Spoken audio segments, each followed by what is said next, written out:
Hello, everyone. Um, I just wanted to share with you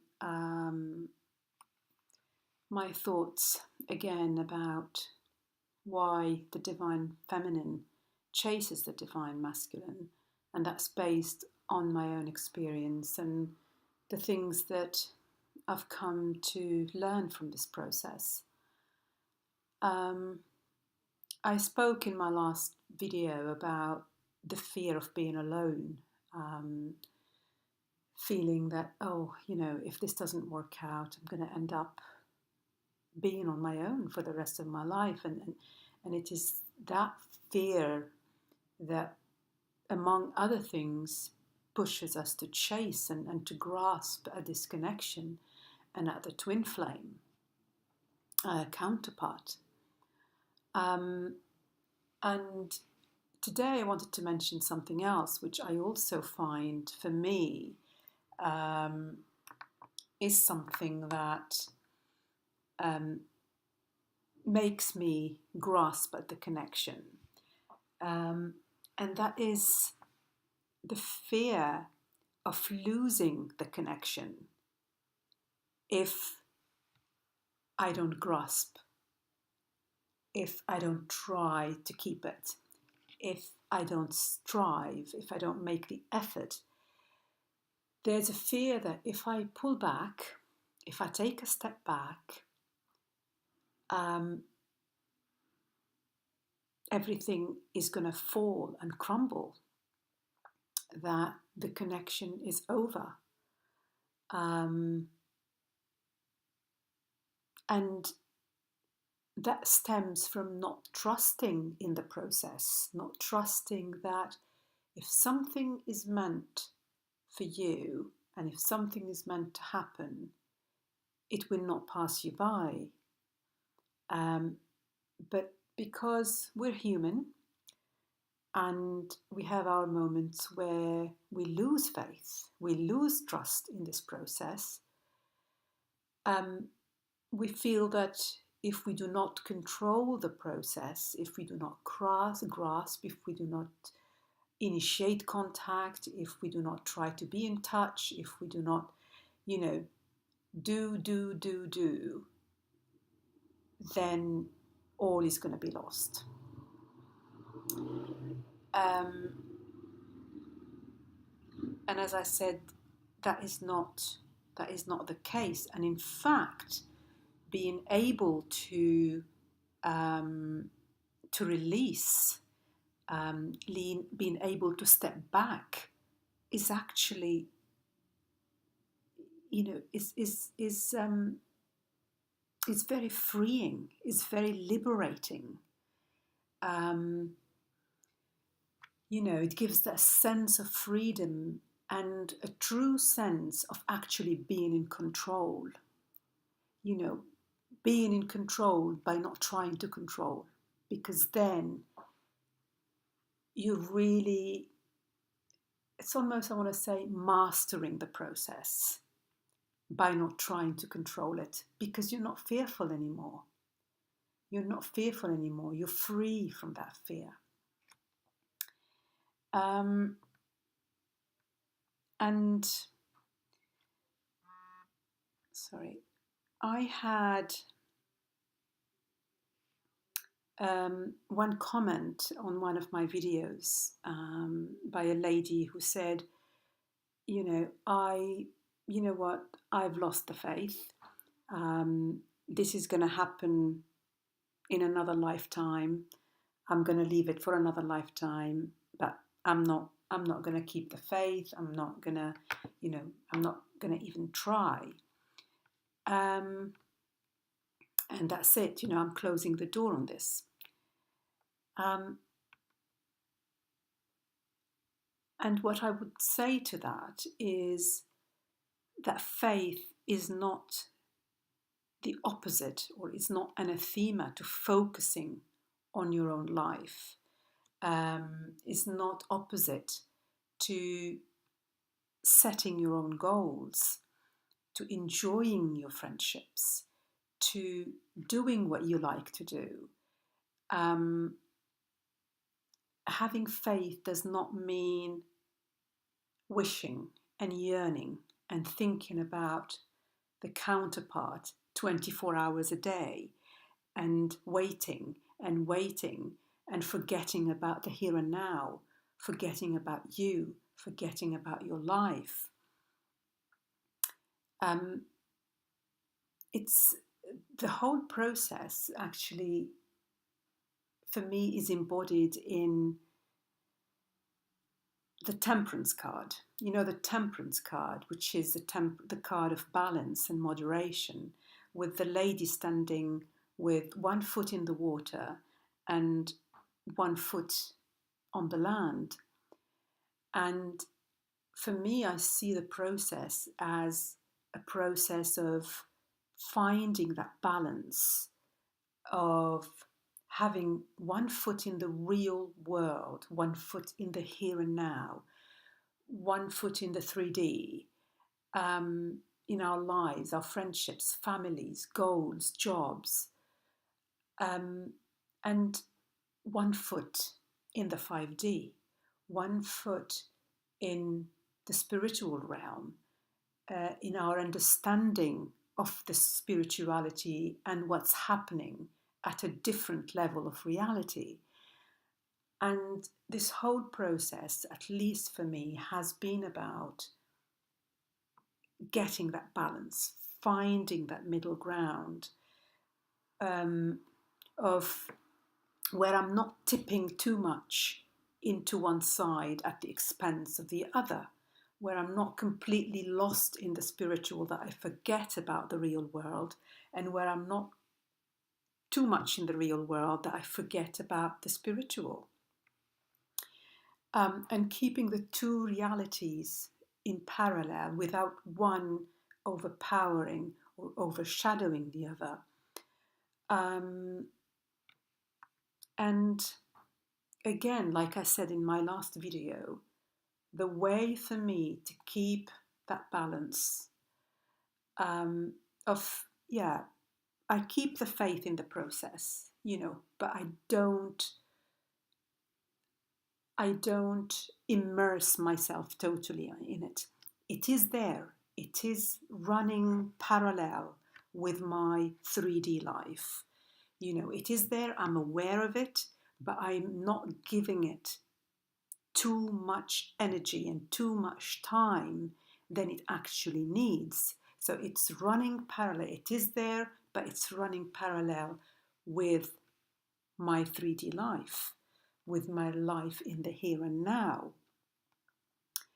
And the way I try to keep that balance is, as I said in my previous video, is to focus on myself, is to focus on what makes me happy, what brings me joy, the simple pleasures of life. It doesn't have to be anything complicated or extravagant, or, going for a walk in the park with my dog, doing a yoga class, putting some music on and dancing. I mean, I love dancing.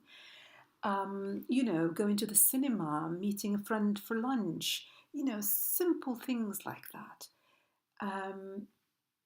That really give you that sense of lovely, warm, kind of pleasure and joy. And that is important. At one time, somebody told me this, and I never forget this actually, because it really resonated with me.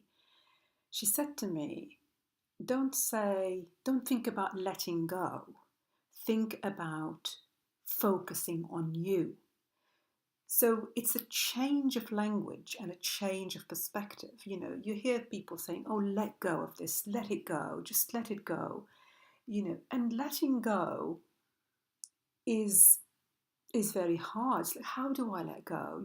I can't stop thinking about this person, and I really have all these strong emotions and all this intensity. How can I let go? It's always something that's easier said than done. But saying, I am focusing on myself, gives it a completely different energy, completely different energy, because you're not trying to get rid of something here, but you're trying to bring in something into the equation that will actually make a positive difference. It is like the light and the dark, where we say you don't fight darkness with darkness. The way you fight darkness is by bringing light into it. Bit by bit, bringing the light will dissipate the darkness. You don't have to fight the darkness. You increase the light. And here it's the same thing. You don't have to let go of anything. Shift your focus onto yourself. I'm going to focus on myself. I'm going to focus on my passions. I'm going to focus on my creativity. I'm going to focus on what brings me that little sweet joy. And by doing that, you raise your vibration. You're in a much expanded, much more joyful space.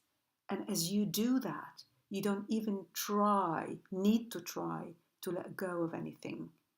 Because by being in that beautiful, expanded, joyful space, you're free. You're free of that yearning, you're free of that longing, you're free of that wanting, grasping,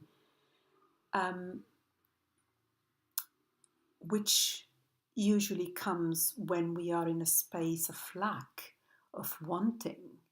But when you're feeling full, you're feeling complete within yourself, it's a different story.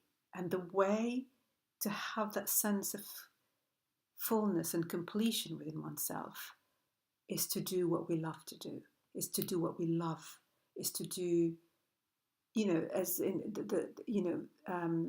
is following your bliss, really. Using Joseph Campbell's words, follow your bliss.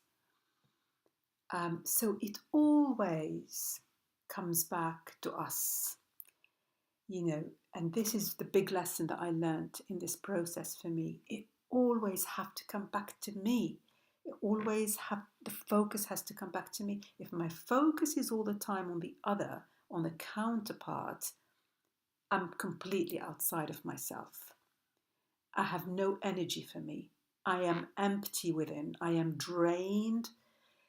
And that's how we can go into depression, how we feel low, we feel miserable, we close ourselves off, and it's a vicious circle. Because we're not paying that attention to ourselves, to that inner child within us. So by bringing the focus back to us, we actually cut that cycle. We raise our vibration. We get back that sense of joy, and that sense of freedom.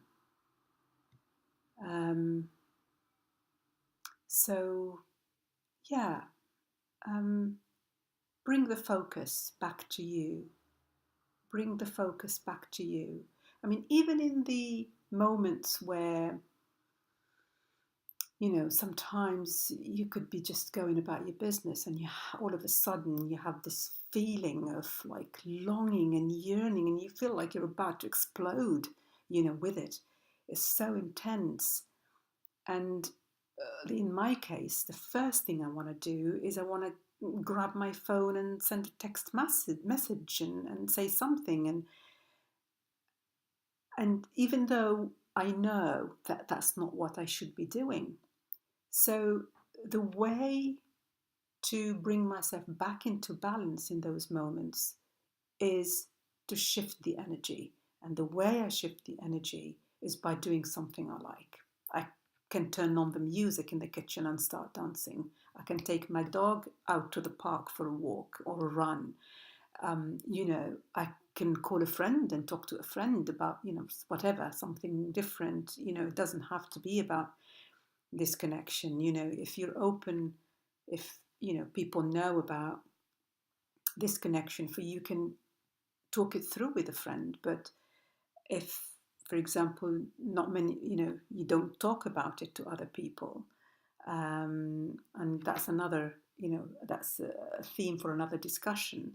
Um, I don't talk about my connection with many people, actually, hardly anybody, because they won't understand it. They will see it from a different perspective to the one that I see it, and they won't really understand why I'm doing what I'm doing. So I just don't talk about it.